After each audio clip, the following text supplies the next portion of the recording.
నీకో మాట చెప్పనా? శత్రువు నిన్ను బంధించాలనుకుంటున్నాడు. ఇక్కడ శత్రువు అంటే కేవలం మనుషులు కాదు. నీ జీవితంలో వచ్చే పాపం, భయం, నిరాశ, గత గాయాలు, నెగెటివ్ ఆలోచనలు ఇవన్నీ నిన్ను లోపల నుండి బంధిస్తాయి. బయటికి ఫ్రీగా, సంతోషంగా, ఆనందంగా ఉన్నట్టు నీకనిపించినా, లోపల మనసు మాత్రం ఒక పంజరంలో ఉన్న పక్షిలా అయిపోతుంది.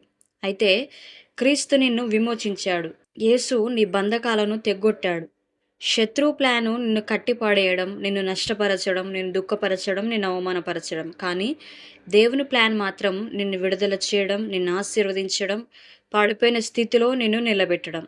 కాబట్టి నువ్విక బంధకంలో లేవు, విమోచనలో ఉన్నావు. శత్రువు నిన్ను బంధించాలనుకున్నాడు. కానీ క్రీస్తు నిన్ను విమోచించి ఆశీర్వదించాలనుకుంటున్నాడు. నీ ఆశీర్వాదానికి నువ్వు దగ్గరలో ఉన్నావు. నీవు నమ్మిన దేవుడు, నీవు ప్రతిదినం ప్రార్థిస్తున్న దేవుడు నిన్ను ఆశీర్వదిస్తాడు అనే నమ్మకం నీకున్నట్లయితే, నీవు నమ్మితేనే దేవుని ఆశీర్వాదాన్ని చూడగలుగుతావు. నీవు ప్రతిరోజు సేవిస్తున్న నీ దేవుడు నీ నమ్మకాన్ని, నీ విశ్వాసాన్ని ఎప్పుడూ వమ్ము చేయడు. నమ్ముతున్నావా?